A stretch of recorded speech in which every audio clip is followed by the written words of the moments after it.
All right, GM everyone. Welcome to another community AMA. Looks like we have a bunch of questions today. This is our first AMA since we've announced Sandglass. So now everyone knows what we've been building. And so we'll be having our community AMAs both for Lifinity and for Sandglass, since both are being built by the same team. So yeah, we already have a bunch of questions, and a lot of them are Sandglass related. So that's great to see. I guess I'll just get right to the questions. uh, just checking that everyone can hear all right.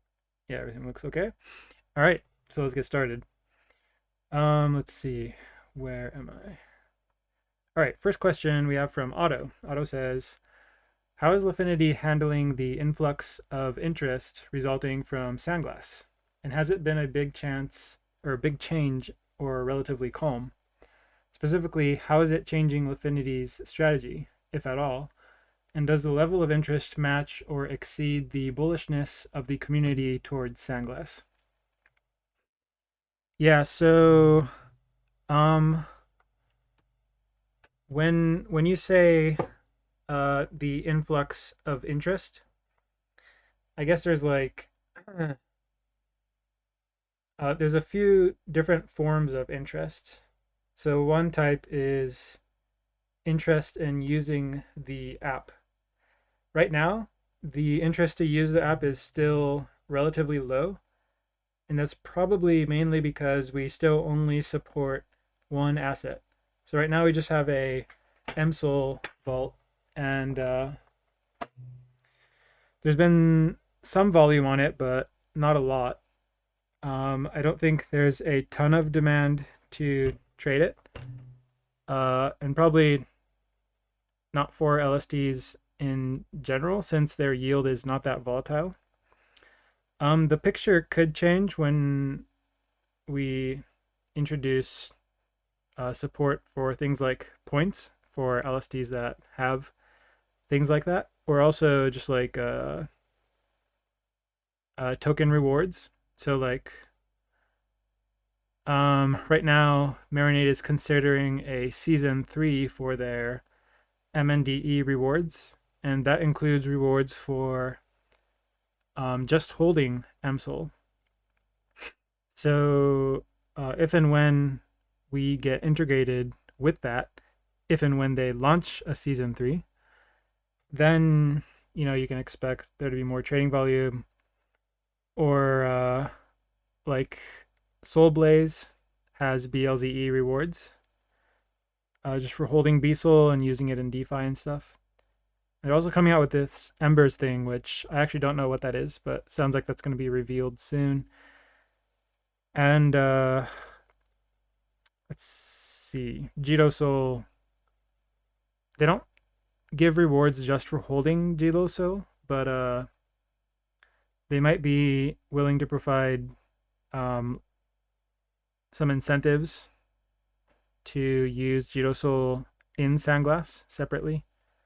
Uh, Actually, yeah, same for Soul Blaze and Marinade. They might be willing to as well.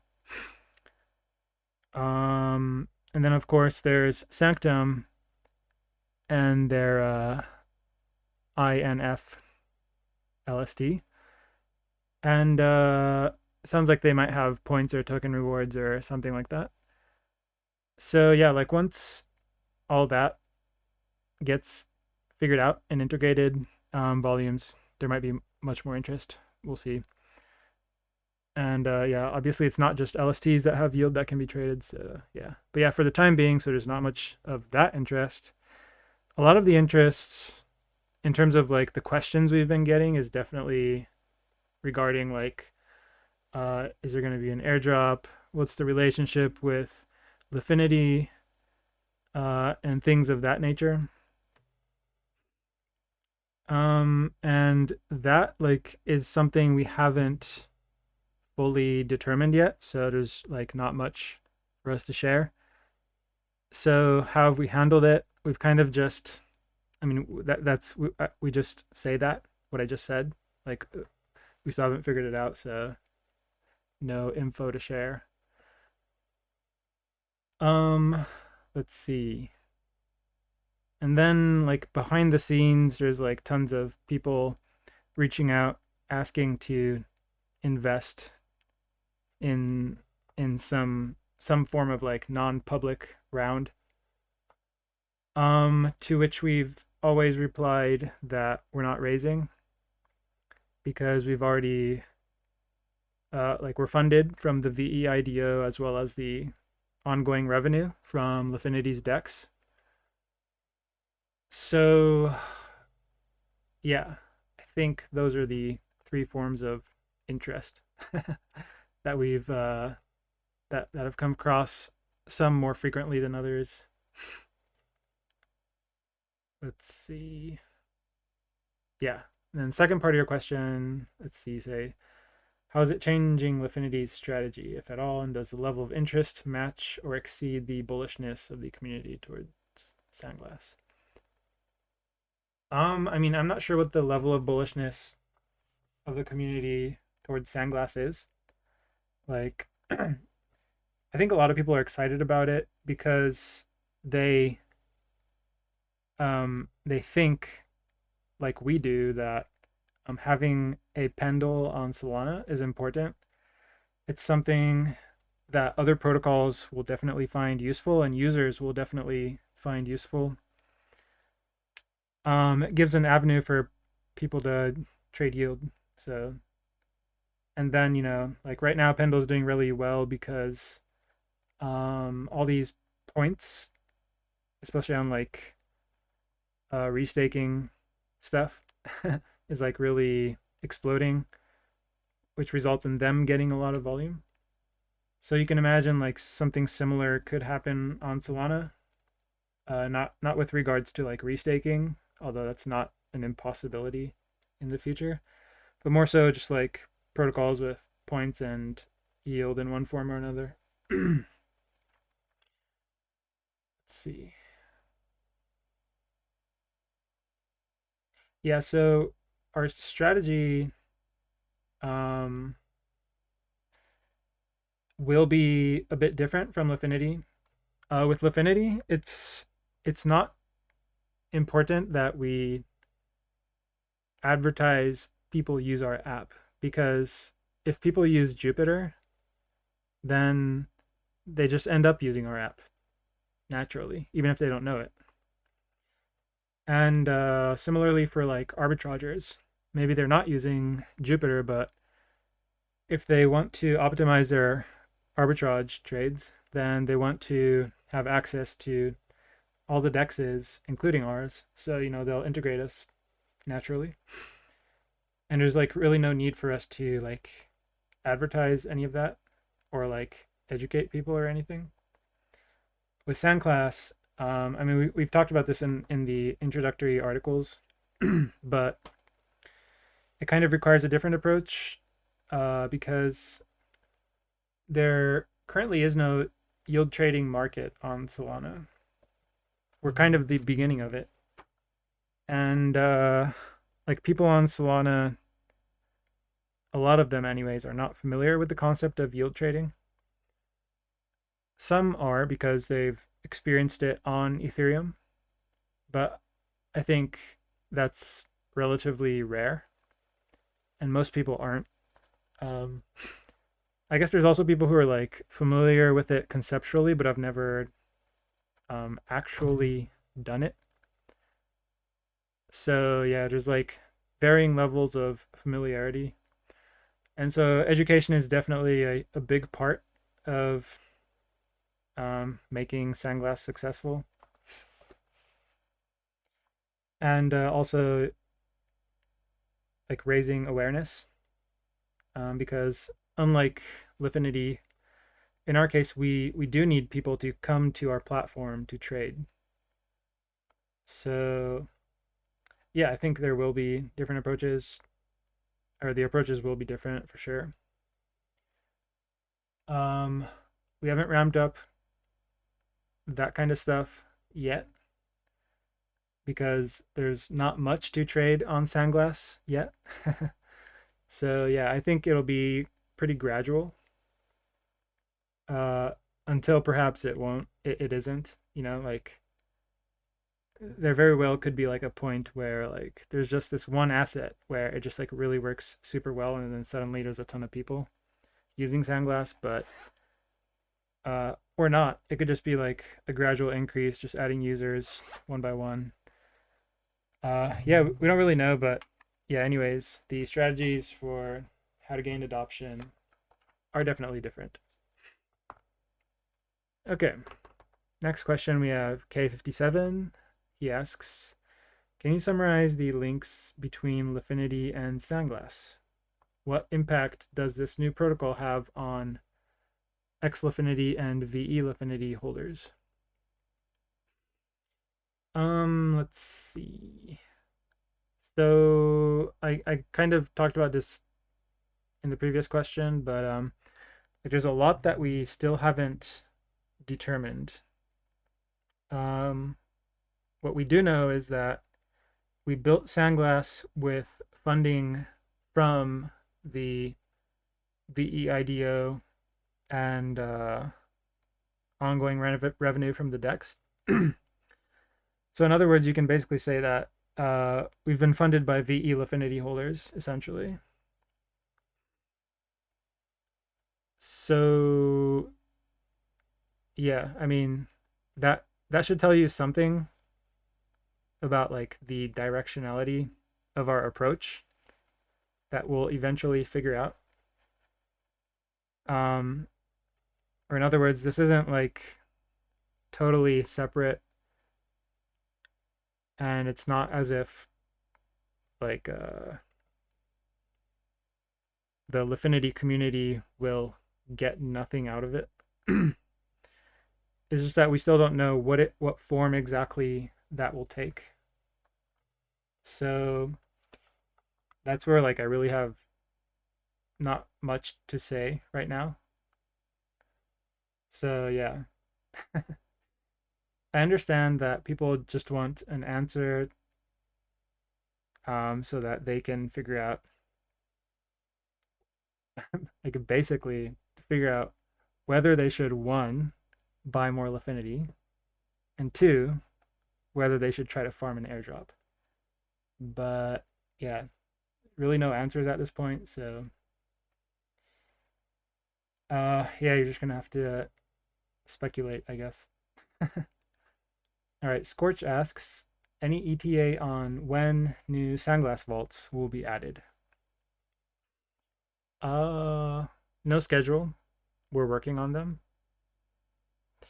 because our approach is um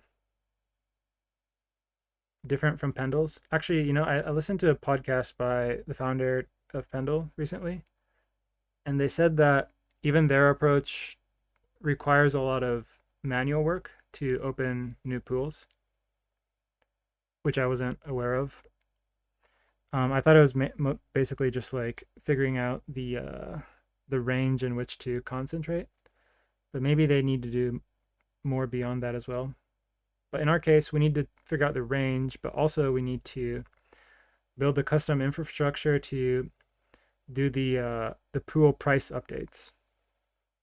Um, that you like, it's similar to an oracle, but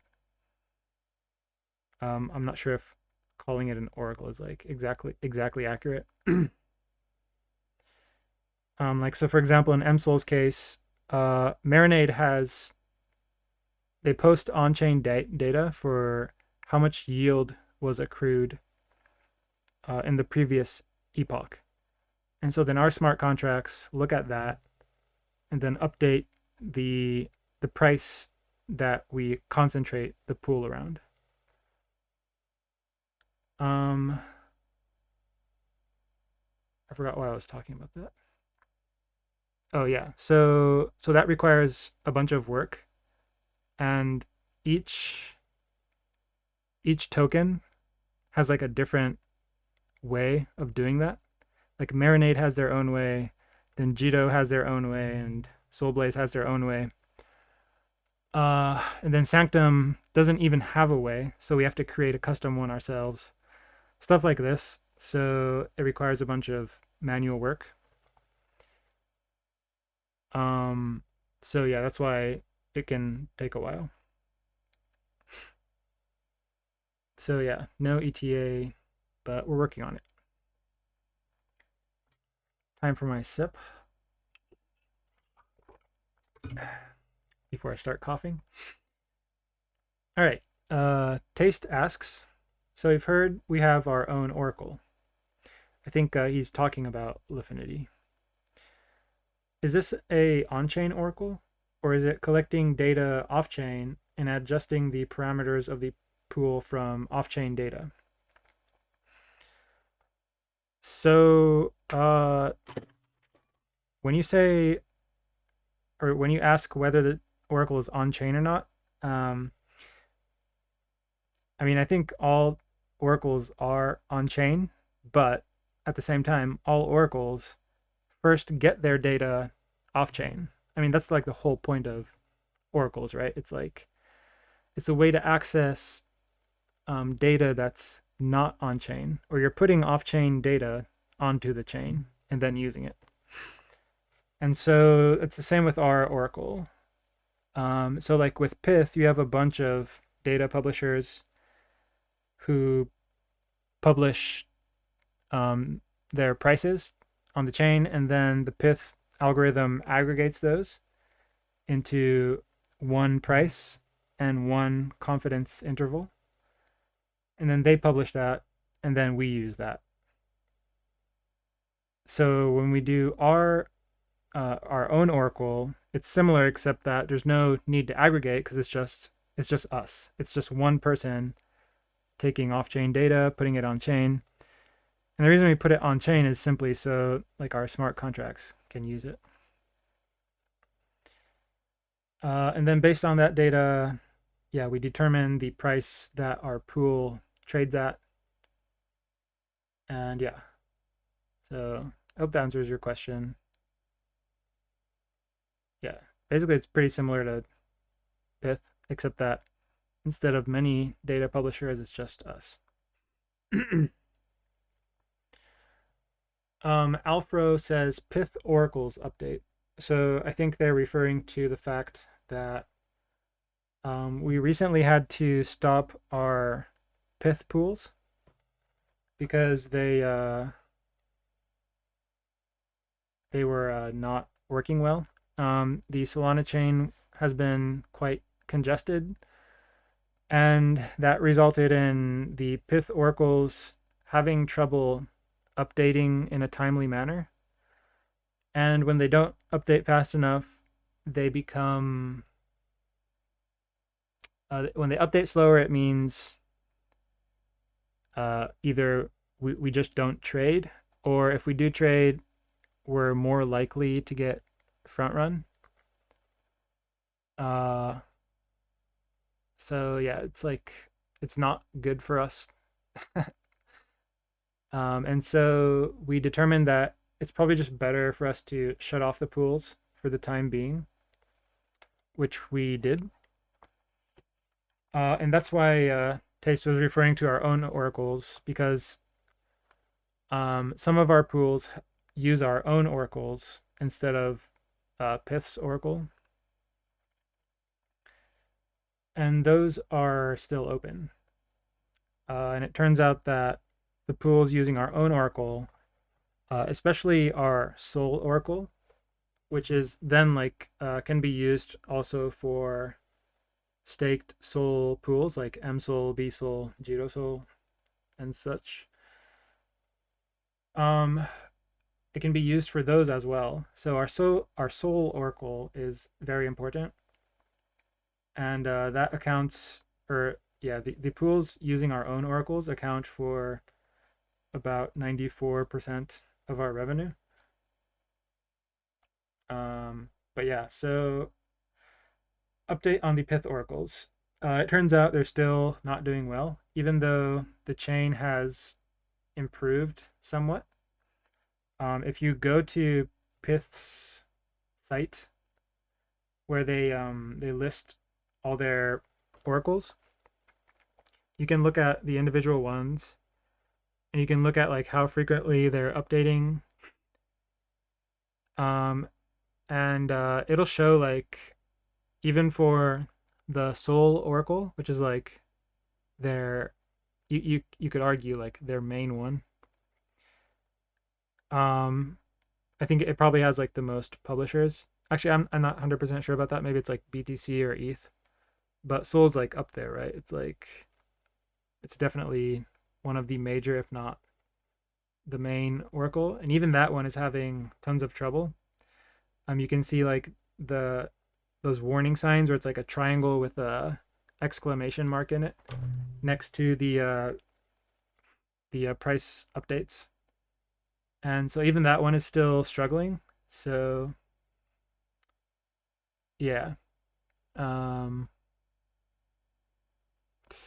yeah. So we can't turn them back on yet. Um, hopefully after 1.18 goes live and the new scheduler is released, that makes a meaningful difference. But yeah, we'll have to wait and see how that goes. Okay, next question we have King of the North asks, uh, let's see, he's quoting probably one of our articles. It says, importantly, Sandglass does not charge fees on the yield generated. This results in a considerably lower hurdle for trader profitability compared to Pendle's model, which charges a 3% fee on all yield. And then now he's speaking, says, where will Sandglass charge fees then? If nowhere, what's the plan for revenue generation? Yeah, so revenue for us will come from trading fees. Um, I actually don't know like what percent of Pendle's revenue comes from the 3% of the yield and what percent comes from trading fees. But we thought about this from first principles and we think it doesn't make a ton of sense. So like when you charge a fee on the yield, this has two effects that I think are strange. One is that you're charging YT holders, but you're not charging PT holders. Because the YT holders have the yield, right? So they get charged that. But then the PT holders don't get charged.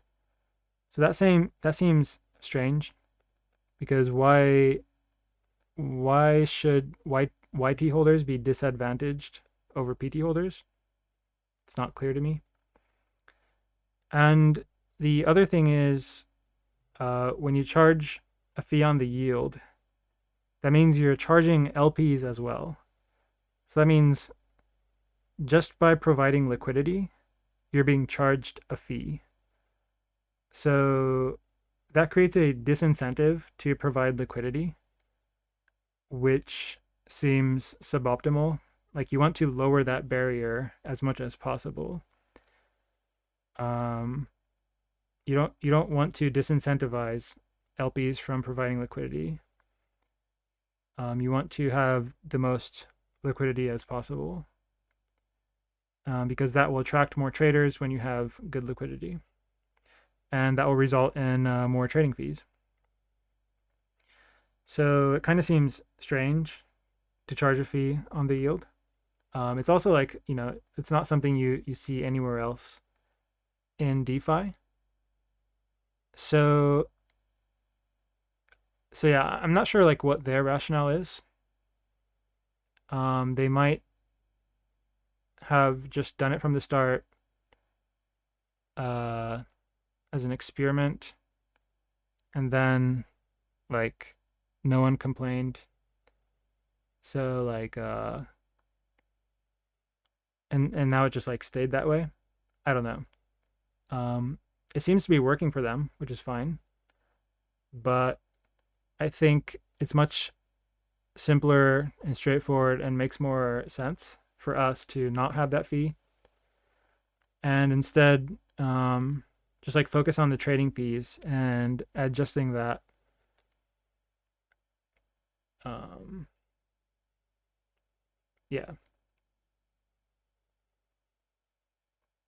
and I mean like that's pretty standard, right? I mean like it's how AMMs work. No AMM charges a yield on the fee or a fee on the yield. And I guess because they're, this is a yield trading AMM, they're charging a fee on the yield. Uh, but I mean, spot AMMs are for trading price. Like, what if, spot AMMs charged a fee on the price increase or something? that that'd be that'd be pretty interesting. uh, I mean, I guess they can't do that for non LPs because like if you buy if you buy Sol with USDC and then the price goes up, like you own the Sol and Sol has nothing to do. It's not an asset that's native to the DEX. It's just like Solana's asset, right? So they can't charge you on that. Whereas like PT and YT are native to the yield trading protocol, so that's why you can like charge a fee on that. But you can't do that with normal assets. But you could do that to LPs. And so like, suppose you're an LP for Sol USDC and then the price of Sol 2x's and you're charging a 3% fee on the price increase of Sol. Like also Sol went from $100 to $200, so increased $100 or 100%. So 3% fee on that, we're going to take $3 from like the LPs. Like that sounds kind of crazy, right? Um, so I mean, yeah. So anyways, it's not super clear to us like why you would charge that fee, other than just because you can or something like that. But we're a new AMM, so yeah, we think it makes more sense to just lower the hurdle and yeah, charge fees where it makes sense in a reasonable way.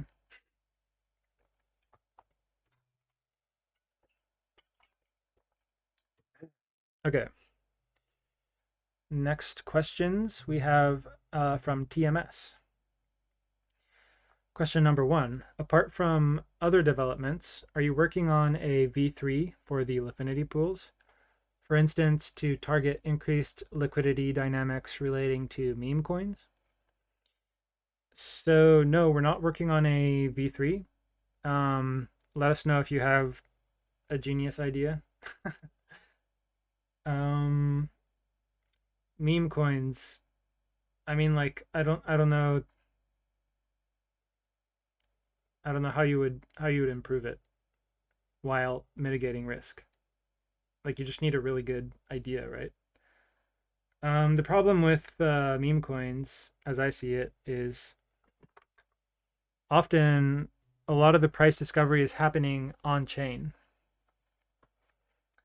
And as you probably know, if you're already familiar with Lifinity, if price discovery is happening on chain, then we have no advantage.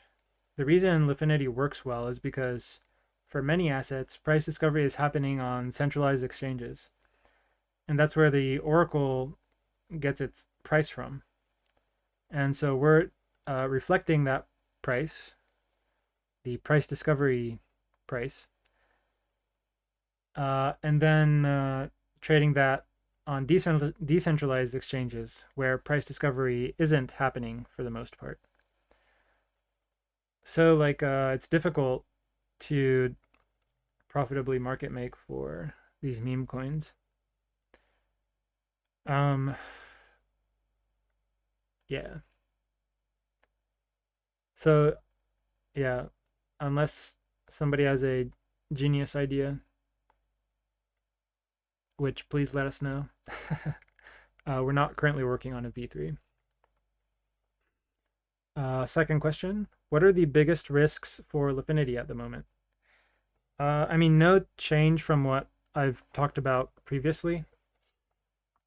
Let's see. So one is like we have competitors, of course, and these are mainly market makers on order books. Right now, primarily Phoenix. So they're able to create strategies that are similar to Lifinity's, although, like, of course, they're executed very differently because they're on an order book. But like they're essentially also looking at prices on centralized exchanges, and they're quoting similar to like what the quotes are on centralized exchanges. Um, so yeah, there's competition there. That's one risk. Another one is like the Pyth Oracle, even though like it's a small part of our revenue, um, it is like really nice to have because they just like published oracles and like we don't have to handle any of that or like pay for price updates on chain or anything. So yeah, there's definitely like a reliance there, and as we've seen recently, like Pyth has struggled to make timely updates to the Oracle. So there's that. Um, what else? I think those are the main ones. There might be some others that I am not thinking of right now, but yeah, those are the ones that come to mind. Third question. Due to the high performance of the pools and the resulting funds, Lifinity is becoming a more attractive or is becoming more attractive for scammers, etc. Are the funds Seifu? Yes, the funds are Seifu. Um, I get what you're saying, but actually I might challenge it in that I actually don't know the numbers, but it's very possible that we used to have higher TVL because V2 is very capital efficient. Uh, you might remember like back when V2 just started, you could look at like the liquidity that was in V2 and the liquidity that was in the V1 pools, and V2 had like a lot less and yet was doing more volume. So, um, like we have a lot of idle liquidity now. And yeah, so yeah, again, like I'm not sure about the exact numbers, but in my mind at least, like it's very possible that we had higher TVL back when we just had V1. So in that sense, like it's not necessarily more attractive to scammers. And then also like in a bull market, there's a lot of ways for people to make money, and that includes scammers. And scammers can make money in non-scammy ways too, right? They can farm points and all that good stuff as well. And so like there's an opportunity cost to like executing a scam because you could be spending that time elsewhere trying to earn money in other ways. But in a bear market, there's fewer such opportunities, and so like there's a smaller opportunity cost, and so you're more incentivized to scam. So, and right now like we're in a bull market, so you could argue that they were actually more incentivized to look into like hacking Lifinity uh, back in the bear market. So yeah, I wouldn't say that like we're at greater risk necessarily. Yeah, I don't see any reason why we would be. I guess it's also worth mentioning that in our Sandglass article, we mentioned that we got the X-ray automated audit of the Sandglass program. And when we did that, we also did the same for Lifinity. So Lifinity also underwent the X-ray audit and had no problems. So Yeah, that was pretty recent. Um, so in that sense, like, I guess that's another vote of confidence. All right, question number 4. Are you working on partnerships for additional pools for Sandglass? Yeah, I mean, that's like the number one priority for Sandglass right now is like we just need more pools, right? Because we just have one. um, yeah, I think there's people who want to use or who would want to use Sandglass if it had the assets they're interested in. It's just that we don't support them yet. So yeah, and then I mean, like, I guess supporting pools and having a partnership maybe means something different. Not sure which exactly you meant, but yeah, we're working on supporting more pools, and then also we're working on partnerships where they might provide some kind of incentive for using uh, those pools, whether that's trading or providing liquidity or whatever. Details yet to be determined, but yeah, definitely looking into that kind of stuff because I think it will be, or yeah, it definitely could be very important for Sandglass.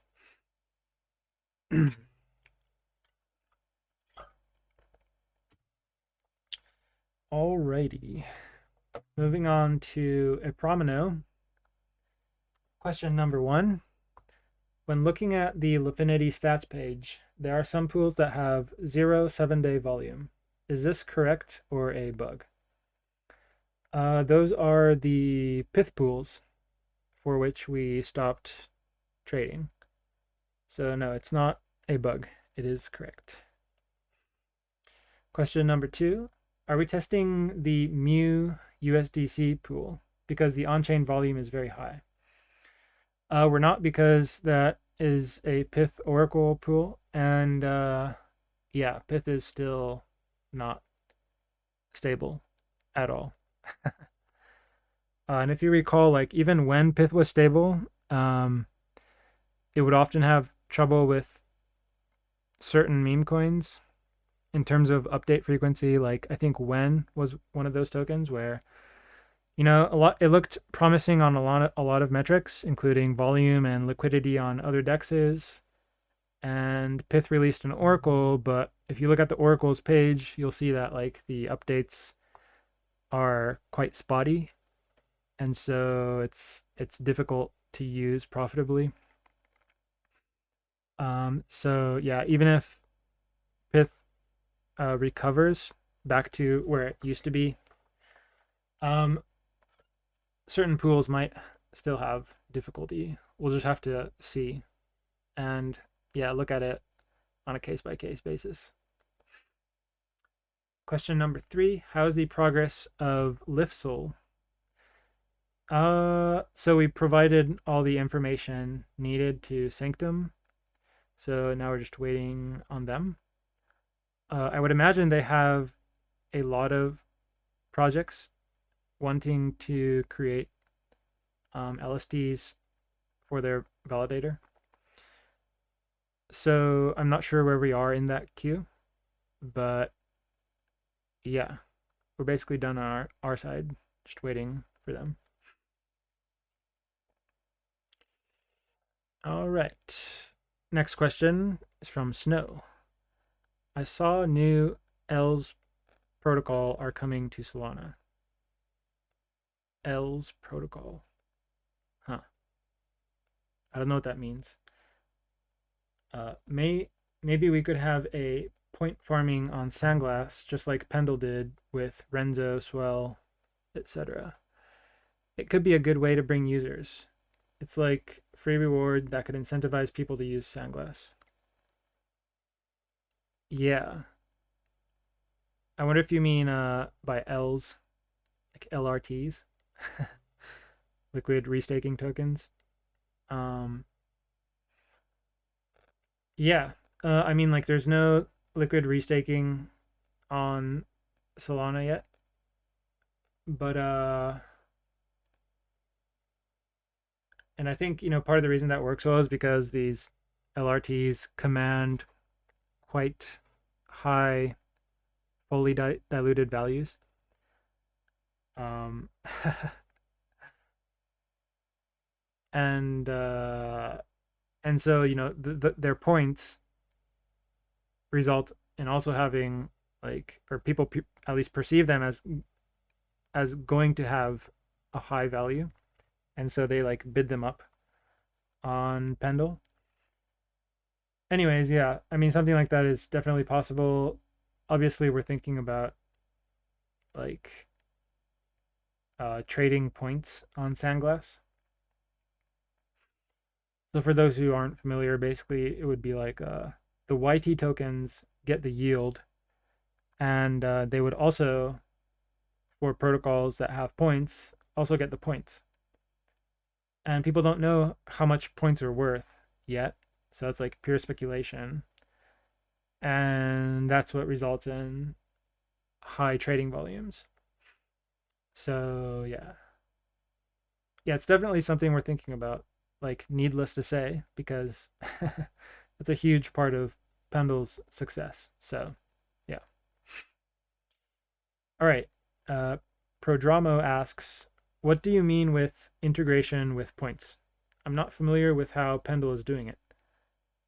Quote unquote points bearing tokens. Edit, you answered already. Okay, cool. Yeah, I guess I just talked about it. Okay, next question. Ipromino regarding Pyth. Question number 1. Did we stake our allocation of the Pyth retrospective airdrop? Yes, we did. I'm pretty sure we did. Yeah. Yeah. Yeah, when we received it, we made an announcement on Medium, and Pyth asked us, or they asked everyone that they gave a retrospective airdrop to mention how they were planning to use it. And so we said we're planning to stake and participate in Pyth governance. Yeah, there hasn't really been any governance discussions on topics that would affect us a lot yet. So, but yeah, we are staked. Question number 2. There's an upcoming schedule of Pyth unlock for publisher rewards. Is Lifinity eligible for this? I don't think so. I think we began looking into becoming a Pyth publisher, but we haven't quite finished that process yet. It's kind of crazy, like the wide variety of things that we do. Like, we have 2 protocols, a validator, and we're looking to publish on Pyth. Maybe there's something else too. But yeah, so I don't think we're going to be eligible for those rewards. But I believe if you're a publisher, like, rewards are ongoing. So I'm not even familiar with this upcoming schedule, or this Pyth unlock is. My understanding was that, like, if you're publishing, you're receiving rewards in like close to real time. But yeah, I'll have to figure that out. My understanding is lacking, obviously. All right. Norbert asks, what about converting part of the treasury, mostly MSOL, to JLP or USDC slash synthetic USD to avoid another bear market negative 90%? Let's see. I think something like that is reasonable. Um, either by selling or by like shorting perps. I think something like that can make sense. Um, yeah, it's just like it's tricky to figure out like when to do it and then to what degree to like hedge. Uh, but yeah, like I think it's somewhat of a consensus that we're at least something like halfway through this bull market. Uh, in terms of like the time, rather than like price appreciation, which I think is a lot harder to figure out. But yeah, I think something like that can make sense. I haven't thought deeply about the details of that, but I do think like right now is a pretty good time to begin talking about something like that because you don't want to do it like when we're, you know, mega pumping like the last minute before. I mean, I guess there's no guarantee that there's going to be a blow off top, but um, yeah, no, it's definitely good to like think about it as early as possible. Uh, at least for like some part, like we can't sell everything, right? Because if we sell everything, then we to USDC or whatever, then like we can't market make. So like, uh, yeah, but I guess the downside of using something like perps is that you are you're using collateral. So like you could get liquidated. Actually, I don't know. Maybe there's like places where you can use MSOL to short Sol or something. I have no idea. I rarely use perps, so maybe other people are more familiar. But yeah, I think that's something that's worthwhile to begin discussing as a DAO. I'll just say that. Otherwise, I feel like I'm embarrassing myself because I haven't thought deeply about it. Okay. Promino says, I believe the Flare DAO had deposited some USDC into Camino, so maybe we're eligible for a bit of Camino. Could you please confirm that later? Yes, we still have like, we originally deposited $5,000 and then we withdrew some to buy some SOL for another proposal. So we have something on the order of like 5K of USDC. So yeah, we'll get some Camino. I will announce the number when we or when the claim becomes available in less than 24 hours. Mini Apolis says or asks, will Sandglass eventually open up to any LST that wants to be listed? I think that's doubtful because like I think there's very little demand to trade most of the LSTs. You know, I saw some tweets today uh where someone was saying like more dexes should support more LSTs.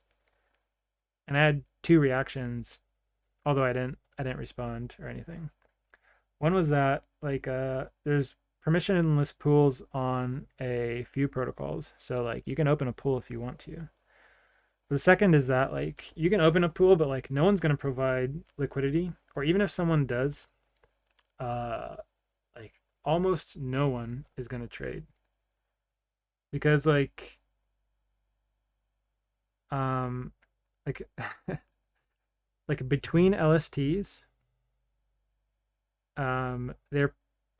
their price divergence is like tiny, right? Because any price divergence results from a difference in yield. Like if there's two LSTs and they have the exact same yield, then their price is going to be exactly in sync, correlated 100%.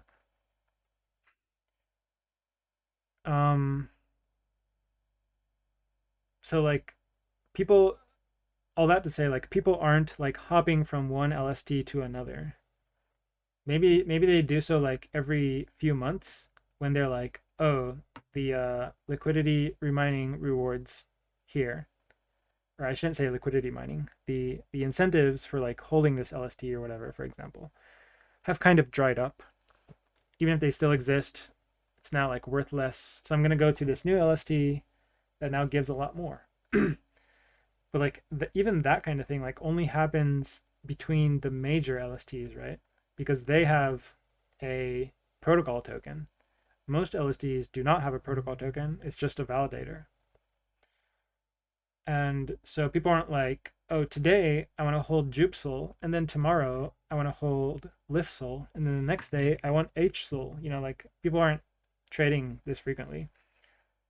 But that's what people do with um, other tokens, right? Like, oh, I'm gonna hold Bonk today because they just announced this thing, so it's gonna pump probably for the next 24 hours, and then I'm gonna put it into When because When is like down a lot, so I'm gonna buy it cheap and hope it goes up soon in the future, and then after it does, I'm gonna put it in Mu because now they just did this airdrop to Saga holders, and it has this whole narrative.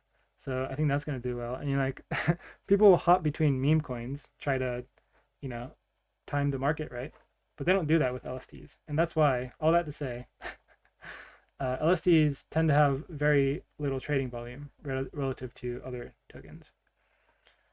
And if it's LSTs that are for a single validator, that's even more true. Uh, One, because they have very little liquidity, and two, because they have no rewards that are external to the native staking rewards, like these big LSD protocols do, like Marinade and Soulblaze and Jito and Sanctum. So like, yeah, we could list them, but like no one's gonna trade that yield. So it'd be like a bunch of effort for almost no reward. And yeah, and like similarly for just like opening a pool on other dexes, it's like it's just like a marketing ploy, or that's how I see it. Like it's not gonna serve anyone really. And I mean that's what's great about Sanctum, right? They aggregate liquidity for all these tiny LSTs who can't hope to like gain a ton of liquidity by themselves. But thanks to Sanctum, you can just aggregate it all in the Sanctum pool, and then you have a bunch of liquidity. Yeah.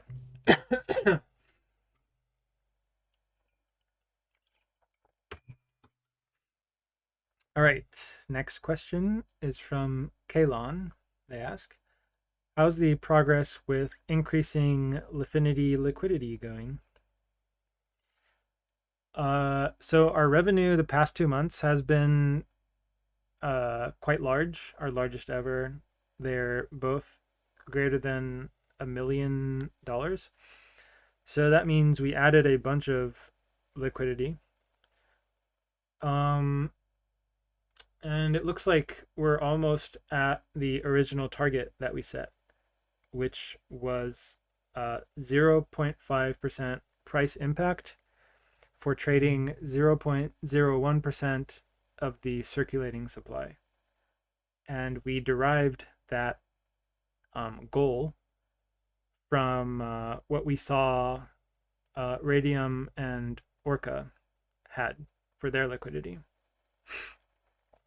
And I checked after we added liquidity on the 25th of this month, and the price impact was 0.56%.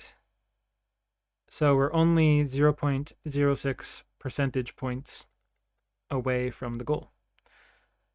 So yeah, we could be done after one more edition. But actually, I just remembered. I'm not even sure like that proposal is even in play anymore, because there was a subsequent proposal to use half the revenue for buybacks and then use the other half to pair with bought back Lifinity to add as liquidity. And I think that was irrespective of any target. At least that's my interpretation. I know, like, I think Sticks and maybe someone else was like asking about that before. Um, and that's not how they saw it. They assumed like that target remained. We just changed the amount we were using to add for liquidity until we reached that point, and it wasn't like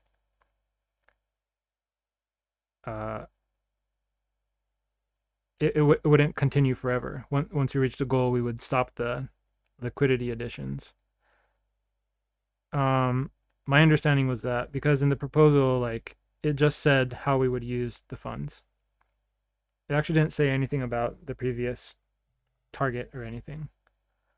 So my understanding was that we just keep doing the what was in the proposal, the latest proposal, and anything from the previous proposal didn't really matter anymore.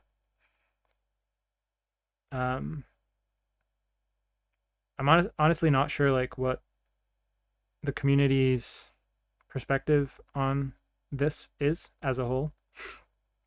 There's definitely been like more people being like,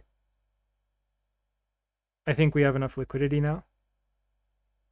But uh, I mean, yeah, those are the people who are going to speak up, and the people who think we don't yet have enough liquidity aren't going to speak up because they're fine with the way things are now, in which we're adding more liquidity. So I don't know as a whole which side the community leans toward.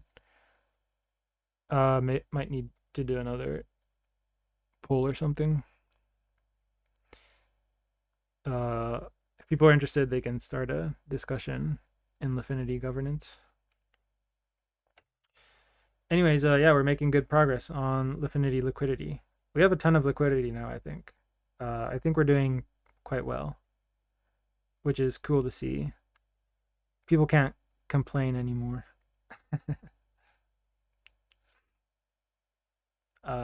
Yeah, so that's good. All right. Epromino asks regarding the Jupe airdrops for Lifinity DAO.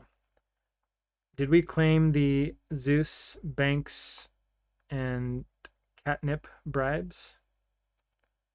Let's see.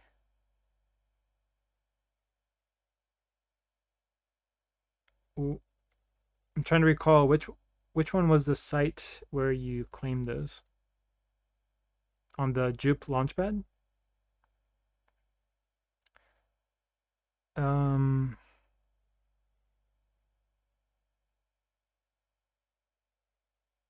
yeah, my mind is like I'm struggling to remember or differentiate in my mind between which ones were Flare DAO and which ones were Lifinity DAO. But yeah, I will check on that after this AMA for sure, just to make sure. Second question: should we vote on how to deal with each airdrop on a case-by-case basis, or a generalized approach? For example, sell all to lock more Jupe. Um, we can do a generalized approach. Um, like that would be my preference. Uh, so yeah, if we are able to come to a consensus as a DAO on a generalized approach that we like, then yeah, I think that works.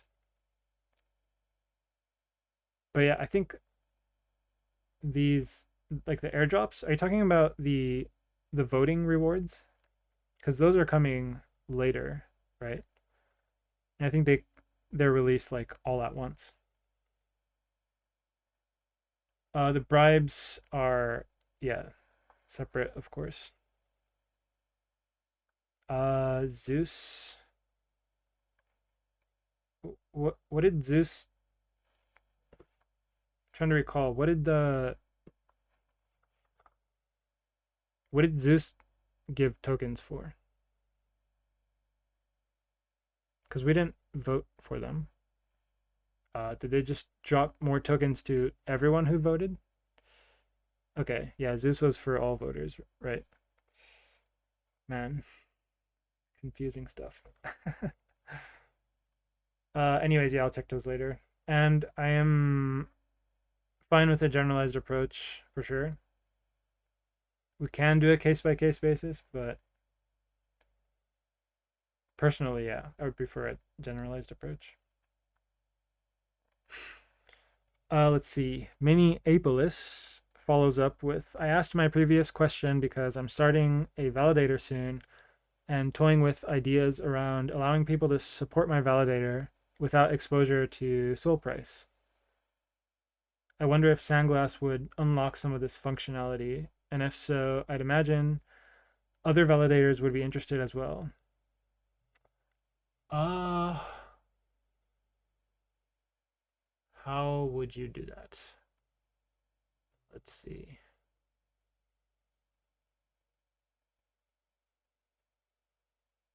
I'm not sure that's possible with Sandglass. To not have Soul Price exposure, you need to short Soul. And you can't do that on Sandglass. So I think you need some kind of perps protocol or something. So you say number 1, deposit USDC in MarginFi. Number 2, borrow Sol. Number 3, convert to LST. I see. I mean, you don't have Sol exposure, but you have liquidation risk that's tied to movement in the Sol price. So you're not free from the Sol price. Says, yeah, you would need to auto balance LTV. Yeah, I mean, it sounds like a protocol all in itself.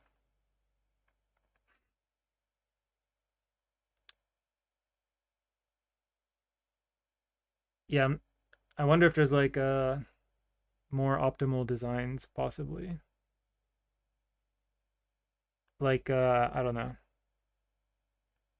Take Sol, stake it, um, and use your staked Sol as collateral to short Sol. Then you just get the yield plus the funding. But I guess that would be hard to do for a custom LST, for a non-major LST. Yeah, it would be cool to do with Sandglass. I just don't know like how. Sandglass lets you trade the yield. I mean, maybe if there's like some borrow lend protocol integration with PT and YT, maybe there's like some way of doing that, but I'm not sure what it is. Also, not sure if there's like, do you think there's demand for that? I feel like there's probably not much demand for it. Like, what are the users getting exposure to? The yield, I guess. Is that it? They want Sol yield exposure without Sol price exposure. Like, I feel like that's a very niche person. Oh, yield and support of my validator. Right. I don't know, I feel like it'd be easier to just get people who have Sol to stake with you and support you and that way. I don't know, like it is really competitive these days, it seems, with validators. It used to not be. But now like Helios, did I get that right? Yeah, I think Helios and Jupiter have their zero fee validators. Uh and people are lowering their commissions generally speaking and sharing MEV rewards and stuff. So and that's because like this stake weighted quality of service thing. Um, so like these projects get utility just from having stake, and so like they're or some of them are fine without the yield. Like they just want the stake because that lets them land transactions more reliably. So that's great for stakers because it's more yield for stakers. It's a community validator, so some perks for being a supporter. Yeah. Yeah.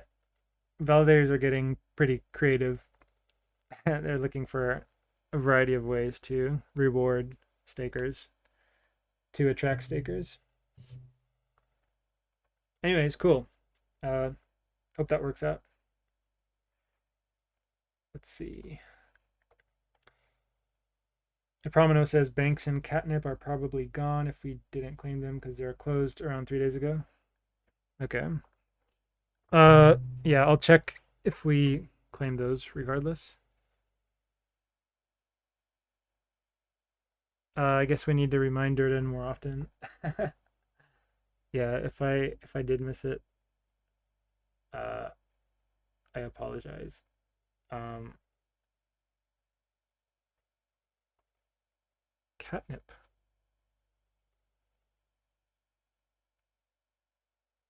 Catnip. Wait, what is catnip? Is that from Nyan? Because I think they did have a catnip token, but they didn't get voted in on LFG. So did they did they reward voters regardless or something? I did not hear about that. If so, or no, catnip is the bribing platform, isn't it? That's the name of the bribing platform from banks.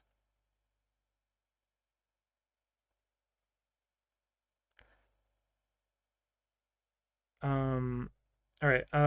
Otto says, related to the strategy question above, love the new hire announcements. Any details you can add beyond the requirements in the postings? As in, like, what you'll be working on? We're primarily looking for people to work on Sandglass. So that'll involve opening new pools. Um,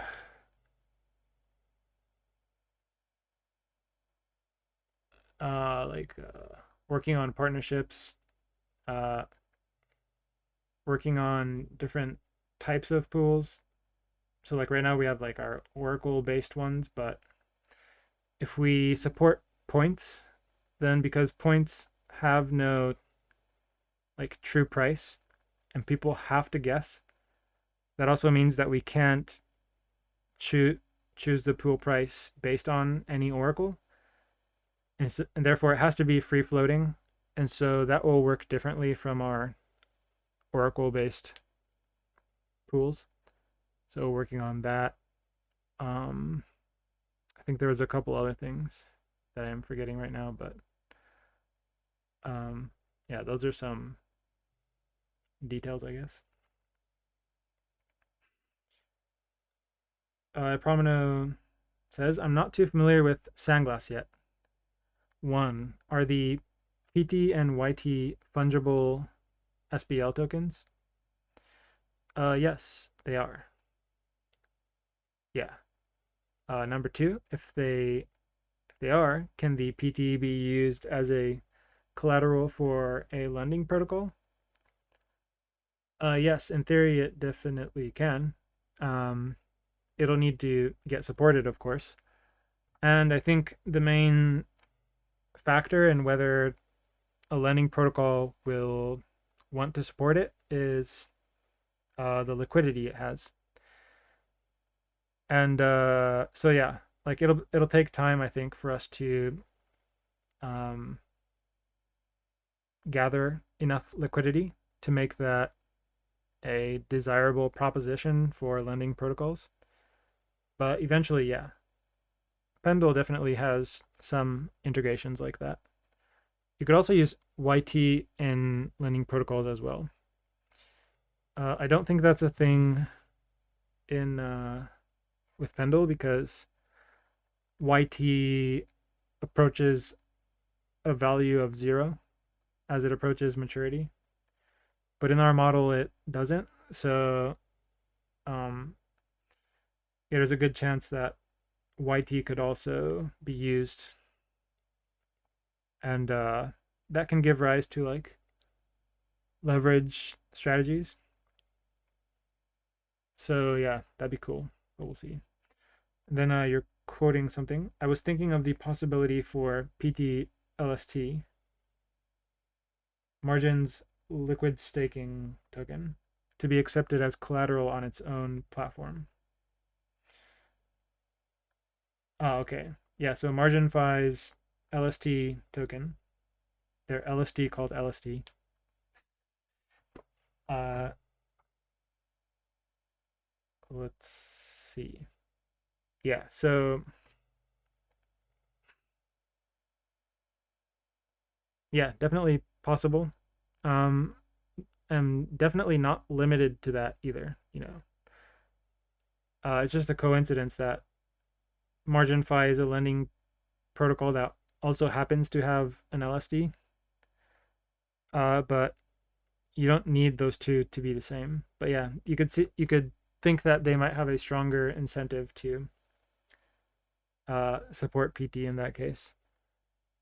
But on the other hand, like I think we're less incentivized to create a pool for LST unless we see like very strong demand, because uh yeah, I mean LST just has a lot less TVL than the other four, like the four major LSTs. Um, I hope this talk of LST and LSTs isn't confusing anyone. But yeah, so like we'd have to find a good reason to open an LST pool first, I think. But yeah, anyways, definitely possible. Perdramo says, would whale market potentially be used as a reference value for points? Oh, that's interesting. Uh, I mean, like, it's certainly possible. There's nothing stopping us from doing that, I think. But I wonder if it's a good idea because I'm not 100% sure, but I assume like the liquidity is kind of thin, and that means that the the numbers there may not be too meaningful. Even though like in the past, like I think they've done a relatively good job of pricing things. Like the values on whale market have been fairly close to the actual values in a lot of cases, if I remember correctly. Uh, so yeah, maybe, but yeah, hmm. In a sense, we might be a competitor to whale market because like you're on like on Pendle, you can that's basically what you're doing is buying and selling points, right? And that's what you do on whale market. You're buying and selling points. Uh, they just happen in different ways, but they are like the same thing. And so if we're competitors, it might not be a good idea for us to rely on whale market. It means like we would always have to wait for them to first begin trading, and then for like wait for some time for prices to find a stable-ish level, and then use that as our pricing mechanism. Like maybe it's lower risk for us, but on the other hand, it means we'll get less volume. Like we're giving up the first mover advantage to them in a sense. So yeah,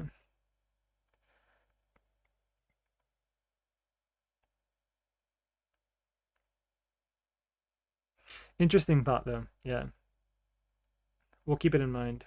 Appreciate it. Uh, Lonfust asks, how often does the bid increase on Tensor for flares? Whenever we have funds to add.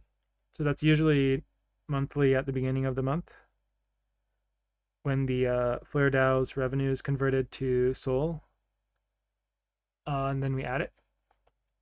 And other than that, like sometimes Flare DAO does something where they sell assets for Sol to be added for the bids. Like we did a thing like that this month. I forgot what day that was, but you can look in the Flare announcements and find the date for that. And so we added a bid based on that mid-month. So yeah, happens at least monthly, and then occasionally uh, more than once a month. Next one is coming very soon. Isn't it beautiful to see such a thick floor? Never in crypto has there been such a thick floor.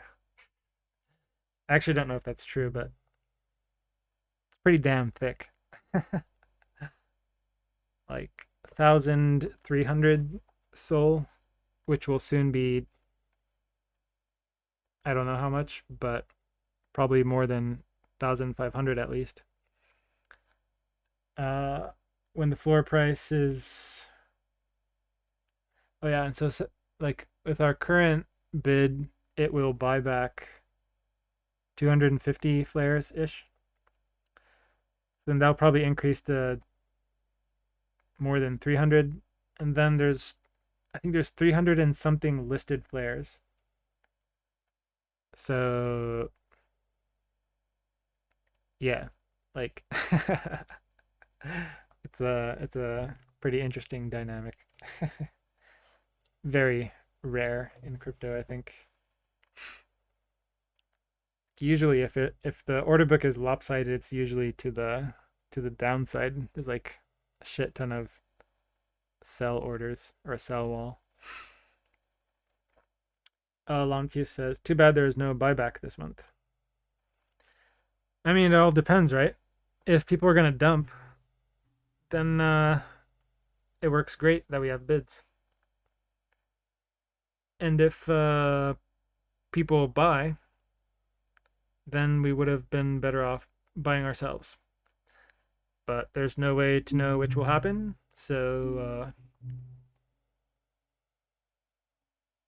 yeah. But we do know that like I think it does make sense that bids will generally, like on average, command a better price. Um, like if you think that over time, like buying and selling will like even out, there's a approximately equal number of each over a long time span, which I think is like a fairly reasonable assumption, then we'll be better off just placing bids. Also because tensor points, right? And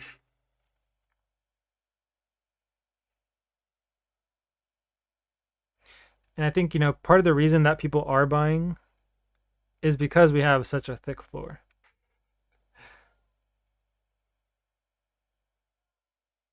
So yeah. Crip Hunter says, when NFT? Can devs do something? NFT is 2.5 years ago. Oh, by the way, we passed our second anniversary since the VE IDO. So happy VE IDO to all of you for those who are able to participate. Uh, Thanks for joining us on the journey. The journey continues. Scorch says, any ETA on when we recruit the new Durden? Number 5. Ah, yes. So actually, we found someone, and we are they're working for us on a trial basis. But it's looking promising. I think they will uh probably come out of the trial phase. I actually haven't interacted with them much. It's because they're just doing dev stuff that I don't touch. But so yeah, number five, my new alter ego,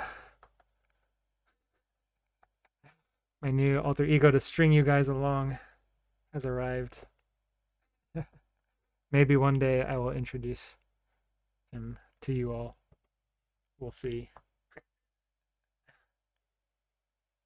Ah yes, classic FUD from our beloved FUD command.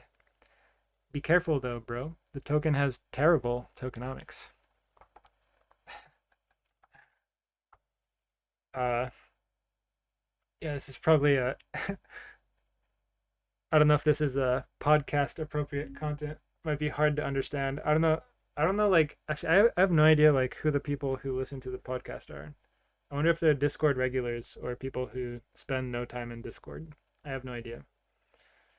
If they spend time in Discord, then they know about the FUD bot. You guys remember that guy? It was like Lifinity has terrible tokenomics. That prompted me to like write that whole thread, um, enlightening him about his confusion. But then like a month later, he posted like the same sentiment, another post. It's like, dude, post some evidence. Like maybe state some facts supporting your conclusion. Ah yes, Saikura. Yeah, that was interesting, eh? The pre VE IDO FUD. What was it? What if I told you that Lifinity was a wash trading scam or something like that?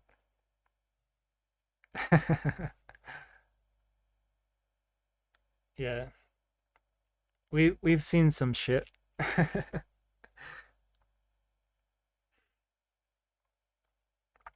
uh, Anyways, it appears that we have exhausted the questions. Oh wait, no, we haven't. Mini Apolis says, any comments on the SaberDAO conversion to Lifinity model? I think it's great. I mean, I am leading the initiative, so needless to say, I think it's great. But um,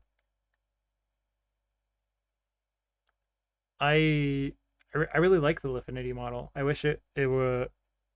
I hope it's used more throughout DeFi. I just think it makes a lot of sense. As many upsides, and I think its main downside is that the complexity of understanding it. That's really it. Like when people understand it, I think basically everyone agrees, like it's a great model. Um, like I've basically come across no one criticizing it once they understand it.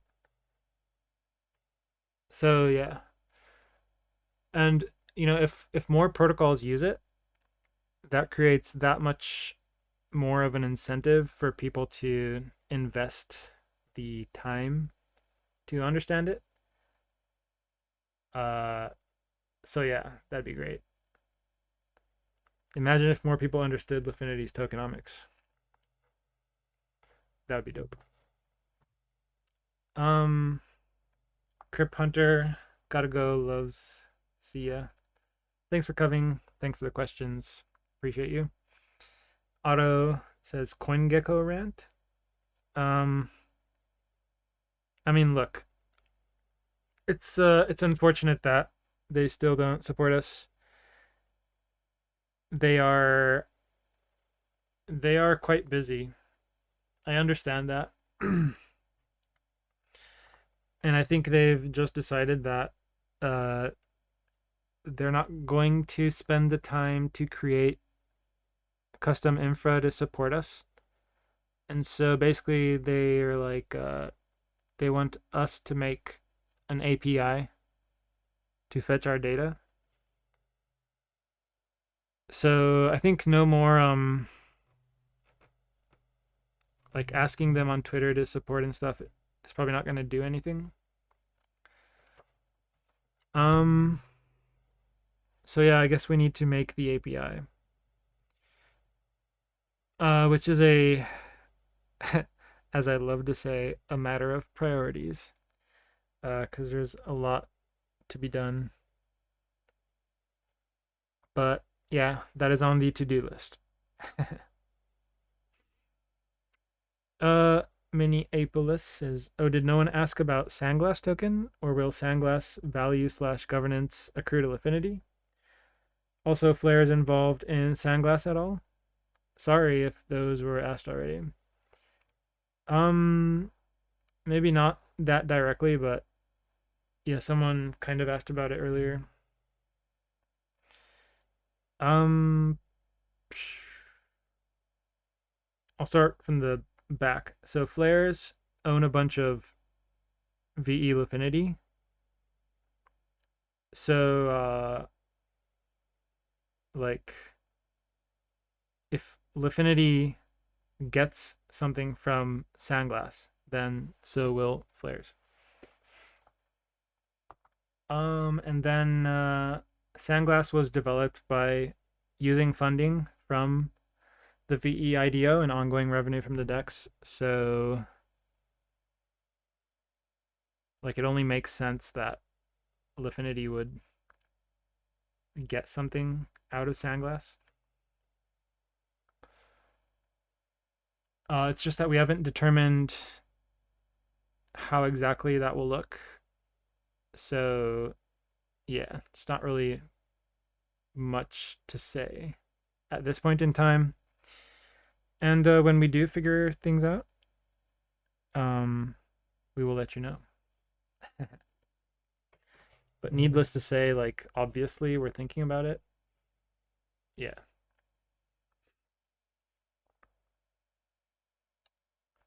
Alrighty then. Well, that wasn't too bad. Not too many not too many when tokens. Actually, not a single when token. Or maybe I should say when tokens, just more intelligently phrased. Anyways, um, oh, J Gills, you're late. Did you miss the token? Yes. I'm sorry. Only the people in this AMA get tokens. uh, let's see. Oh, looks like Twitter, the app just shut off on me, so I may have yeah, the recording on Twitter may be garbage. Whoops. But I'm recording on my computer, so anyways, well, this one's gone pretty long. It's been a while since we had a long one. All right, so I guess I'm gonna call it. Thanks for coming, guys. A lot of good questions this AMA. Yeah, excited for the future. Sunglass, sunglass, sunglass. All right, have a good one, guys. See you around in the chats. Peace out.